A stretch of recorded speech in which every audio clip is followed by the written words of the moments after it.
Oh, today I'll put some quick review to do so. I noticed that Phineas and Ferb is coming back with new episodes. That it was first announced by Jeff Swampy with a new season with 40 new episodes. And the revival comes from a new deal with series creators Jeff Swampy and Dan Povenmire.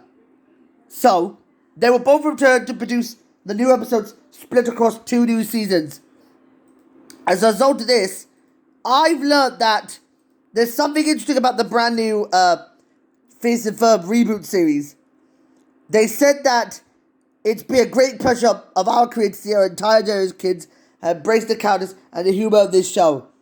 He said, I'm eagerly looking forward to diving back into the show for them for a whole new generation. I'm kind of excited to do this but after that, I've been understanding why Velma flopped at HBO Max. From our country, we never got HBO Max, and what I'm really guessing is that it got tons of negative backlash of being criticized for its sexually inappropriate humor and its brainy use of spunky-oriented Simpsons-esque humor related to the jokes related to the woke culture. It's kind of edgy but also zippingly flat into the wrong direction. I know I absolutely hated Velma and ended up seeing Kung Fu Panda The Dragon Knight instead. I think The Dragon Knight was a solid standalone series, much better. Well, there's one thing that has the classic feel to what I want to see an actual funny take on a comedy horror series. I really had an opinion on Velma that I had no idea why it's a Riverdale ripoff, that I didn't seem to understand why I don't like Riverdale at all. Oh, for the love of Dinkenstein. Now, let me just try and fix this problem right now.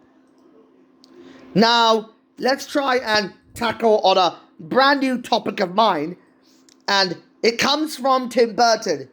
He's made television foray into Netflix hit Wednesday for the first time ever, that his pilot episode, Wednesday's Child is Full of Woe, which was directed by Burton himself, had earned a nomination earlier this week at the 75th Annual Directors Guild of America Awards. The showrunners Miles Miller Everett Gog identified Burton as the right choice to make it more better than the ill-fated animated movies from 2019 to 2021. As I know there'll be nothing compared to what I saw in reviewing Beetlejuice for its 35th anniversary, we could not waste a damn time and focus on the movie. So, the plot is simple. What started off is that a plot involves our newly recently deceased power couple who, as spirits are haunting their former home. Adam and Barbara Maitland have contacted Beetlejuice, who is a tough-as-nails bioexorcist from the netherworld, to scare away the house's new inhabitants.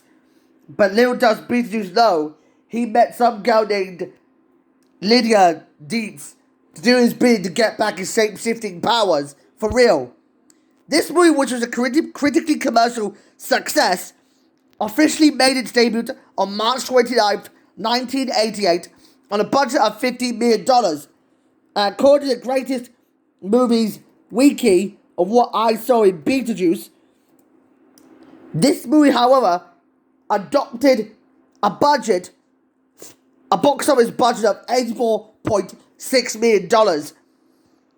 For I noticed that this movie, which is directed by Tim Burton and produced by the likes of Larry Wilson, Michael Bennett, Richard Hashimoto, written by Michael McDowell, Warren Scarine, and also Larry Wilson himself, who also produced and directed it. The movie, which stars Alec Baldwin, Gia Davis, Michael Keaton, Jeffrey Jones, Catherine O'Hara, Winona Ryder, Sylvia Sidney, and Glenn Shadix, have done some great acting to do this. And the cinematography by Toz E. Ackerman was amazing. I love this movie. As I noticed, according to what could have been, there's a few interesting pros and cons. The song Daylight Conga, the song Deo Banana Boat by, everyone's favorite singer. We all know that song was chosen. The Banana Boat song by Halle Belafonte was chosen to be the best song that I've ever imagined in a horror movie. It's kind of amazing that I appreciated the way that Michael Keaton dedicated his whole life portraying Beetlejuice before we had him in Batman 1989. For some reason, during development of its bad qualities, if we could attach it, if it's showtime, there are some consequences to do it. Beetlejuice was originally going to be portrayed by Sammy Davis Jr., was going to be about a darker and edgier take. This time, a graphical car crash would happen where Barbara's arm would be crushed and the couple would scream for help as slowly drowned in the river. They remark her arm feels cold upon returning home as a ghost rather than possessing the Deetses, and they force them to dance during dinner, where a vine-patterned carpet would come to life to attack the Deetses and tangle them to their deaths. However, this would activate the wicked demon called Beetlejuice, who takes the form of a short Middle Eastern man, wants to kill the Deetses rather than scare them, and he wants to have sex with Lydia. Instead of wanting to marry her? No. That is way too offensive.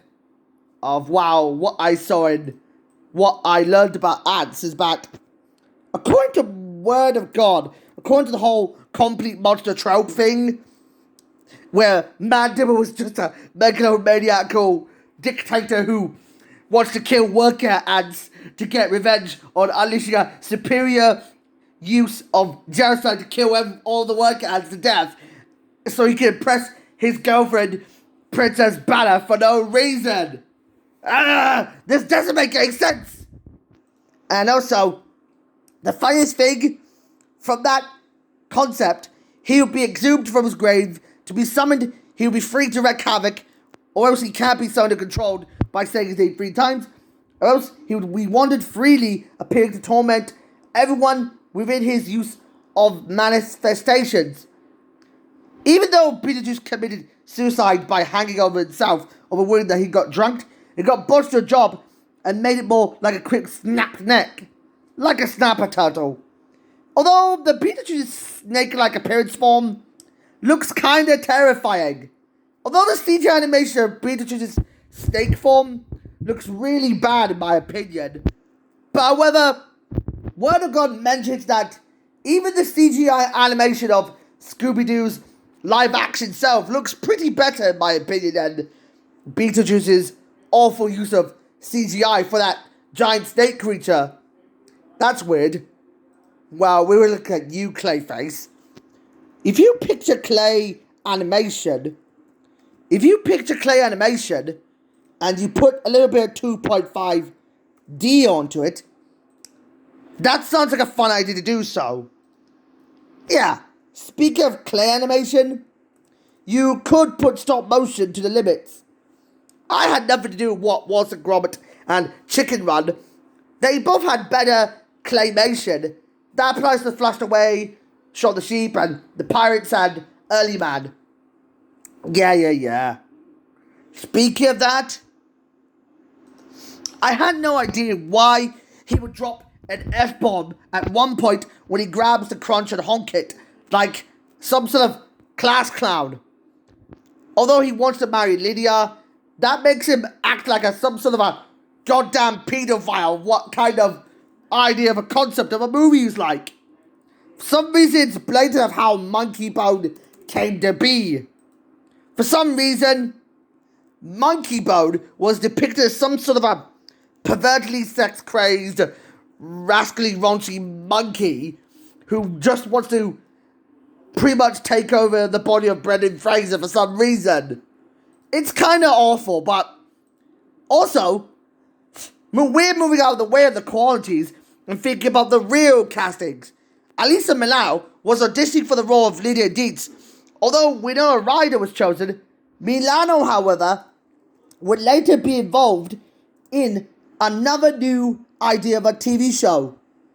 She would later be involved in Charmed for some reason. The reason why Charmed was fitting is that Elisa Milano dedicated her whole life to doing this. I could make a review of Charmed for tomorrow. Speaking of that, we almost got Kirstie Alley portraying Barbara Maitland before Gina Davis was chosen. Although Kirstie was involved in Cheers for some reason because she wanted to turn down the offer. Although Angelica Huston was going to play Delia Deetz before Catherine O'Hara was chosen, she dropped out because of health reasons. And also, the rumoured John Goodman was going to play Otho before Glenn Shadix was casted. Although John Goodman, however, would later be involved in the live-action adaptation of the Flintstones that was from 1994, would also get a sequel in 2000. Wow, kinda useful. Yeah, that's kinda awesome in my opinion. Yeah, despite the consequences of its troubled production, I appreciated itself being a stillborn franchise. Despite this, I had no idea why it was described as the Superman 5 that never was. You could think if Superman and Casper had given birth to a brainchild that Tim Burton would have done, I could say that I'd appreciate its funny humour. It's kind of amazing. But with that out of the way, I got no words to describe what I can think of. Actually, I need to find another interesting sense of number I can think of. 8 and 6. Aha! I've got the right number to choose. I'll be going with a pretty good 8.6 out of 10. I'd probably like the idea of giving it the right number. But the lesson of Beetlejuice is that you should never judge a ghost by his or her spirit, or else you'd get the consequences of being punished by the Green Reaper who lives in the natural world. But that's really all I can say about this one. But if you would like to hit the like button, you could subscribe it to you all for now. So bye-bye!